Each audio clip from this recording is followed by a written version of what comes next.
Hi అందరికీ నమస్కారం అండి. Welcome back to Sharath updates YouTube channel. Telangana రాష్ట్ర ప్రభుత్వం పెన్షన్ లబ్ధిదారులకు రేవంత్ సర్కార్ శుభవార్త చెప్పింది. త్వరలోనే ఈ చేయూత పెన్షన్ పథకాన్ని మొదలుపెట్టబోతున్న ప్రభుత్వం. దీని గురించి పూర్తి వివరాల కోసం వీడియోను పూర్తి వరకు చూసే ప్రయత్నం అయితే చేయండి. వీడియోను పూర్తి వరకు చూస్తేనే ఈ వీడియోలో ఉన్న సమాచారం మీకు క్లియర్గా అర్థమవుతుంది. అలాగే వీడియో ఖచ్చితంగా లైక్ చేయండి. లైక్ చేస్తే ఇలాంటి వీడియోస్ చేయడానికి, మీకు ఇలాంటి ఇన్ఫర్మేషన్ అందివ్వడానికి నాకు మోటివేట్గా ఉంటుంది. దాంతోపాటు ఛానల్ని సబ్స్క్రైబ్ చేయండి. తెలంగాణలోని పెన్షన్ లబ్ధిదారులకు రేవంత్ సర్కార్ త్వరలోనే శుభవార్త చెప్పనున్నారు. ఎన్నికల సమయంలో ఇచ్చిన హామీ మేరకు ఆసరా పెన్షన్లను 4,000కు, దివ్యాంగుల పెన్షన్లను 6,000కు పెంచేందుకు ప్రభుత్వం సిద్ధమవుతుందన్నారు. స్థానిక సంస్థల ఎన్నికల ముందు పెన్షన్ పెంపు నిర్ణయం తీసుకునే అవకాశం ఉంది. ఇప్పటికే రేషన్ కార్డులు, ఇందిరమ్మ ఇండ్లు మంజూరు వంటి హామీలను నెరవేర్చిన ప్రభుత్వం త్వరలోనే పెన్షన్ పెంపుపై కూడా అధికారిక ప్రకటన చేయనున్నారని చెప్పారు. రాష్ట్రంలో పెన్షన్ లబ్ధిదారులకు రేవంత్ సర్కార్ శుభవార్త చెప్పేందుకు రెడీ అవుతుంది. ఎన్నికల ముందు రేవంత్ రెడ్డి సర్కార్ తాము అధికారంలోకి వస్తే ఆసరా పెన్షన్ మొత్తాన్ని పెంచుతామని హామీ ఇచ్చిన సంగతి తెలిసిందే. కాంగ్రెస్ పార్టీ అధికారంలోకి వచ్చిన తర్వాత దీన్ని చేయూత పథకంగా అమలు చేసింది. అయితే ఏడాదిన్నర పూర్తవుతున్నా కూడా ఇప్పటి వరకు సర్కార్ పెన్షన్ మొత్తం పెంపుపై ఎలాంటి నిర్ణయం తీసుకోలేదు. అయితే మరికొన్ని రోజుల్లోనే దీనిపై మంచి పెన్షన్ లబ్ధిదారులకు శుభవార్త చెప్పడానికి రెడీ అవుతుందని సమాచారం వస్తుంది. ఎన్నికల వేళ రేవంత్ రెడ్డి కాంగ్రెస్ పార్టీ అధికారంలోకి వస్తే పెన్షన్లు పెంచుతామని హామీ ఇచ్చింది.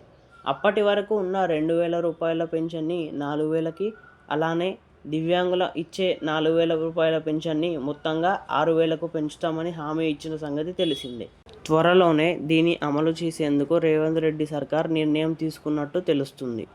మరికొన్ని రోజుల్లోనే తెలంగాణ స్థానిక సంస్థల ఎన్నికలు నిర్వహించేందుకు ప్రభుత్వం సిద్ధమవుతుంది. దీంతో ఈ ఎన్నికల నిర్వహణ కన్నా ముందే ఎన్నికల వేళ ఇచ్చిన హామీ మేరకు పెన్షన్ మొత్తాన్ని పెంచాలని రేవంత్ రెడ్డి సర్కార్ భావిస్తుంది. పెన్షన్ మొత్తాన్ని పెంచిన తర్వాత ఎన్నికలు వెళ్తే ప్రజల్లో తమ పార్టీ గురించి నమ్మకం కలుగుతుందని భావిస్తున్నారు.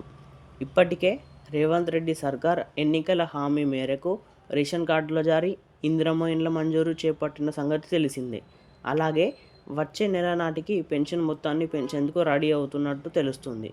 త్వరలోనే దీనిపై అధికారిక ప్రకటన రానుంది. తెలంగాణ ప్రత్యేక రాష్ట్రంగా ఏర్పడిన తర్వాత అధికారంలోకి వచ్చిన బీఆర్ఎస్ ప్రభుత్వం ఆసరా పెన్షన్లు మంజూరు చేసింది. వృద్ధులు, వితంతువులు, ఒంటరి మహిళలు, వికలాంగులు, కొందరు చేతి వృత్తుల వారికి కూడా పెన్షన్లు ఇచ్చింది. అయితే 2023 ఎన్నికల్లో గెలిచి అధికారంలోకి వచ్చిన కాంగ్రెస్ ప్రభుత్వం ఈ పథకం పేరు మార్చి అమలు చేస్తుంది. ప్రస్తుతం రేవంత్ రెడ్డి సర్కార్ చేయూత పేరుతో పెన్షన్ను ఇస్తుంది. 2025 తాజా లెక్కల ప్రకారం తెలంగాణ రాష్ట్రంలో పెన్షన్ పథకం కింద వేరువేరు భాగాలకు చెందిన సుమారు 42,07,000 మంది లబ్ధిదారులు ప్రతి నెల పెన్షన్ పొందుతున్నారు. రాష్ట్రంలోని వృద్ధులు, వికలాంగులు, ఒంటరి మహిళలు, ఎయిడ్స్ బాధితులు, చేతి వృత్తుల్లో ఉన్నవారికి ప్రతి నెల ప్రభుత్వం నుండి ఆర్థిక సహాయం అందిస్తుంది. వృద్ధులతో పాటు ఇతరులకు నెలకు 2,016, వికలాంగులకు 4,016 చొప్పున పెన్షన్ అందిస్తున్నారు. ఈ మొత్తాన్ని రేవంత్ రెడ్డి సర్కార్ పెంచేందుకు రెడీ అవుతుందని వార్తలు వినిపిస్తున్నాయి. ఇక ఈ చేయూత పథకం అనేది వచ్చే నెలలో ఫేషియల్ టెక్నాలజీని అనేది ఉపయోగించుకొని ప్రతి ఒక్క అర్హులైన లబ్ధిదారుడి ఖాతాలో వచ్చే నెల నుంచి అయితే ఈ పెన్షన్ డబ్బులు జమ చేయడం జరుగుతుంది అని సీఎం రేవంత్ రెడ్డి గారు తెలిపారు.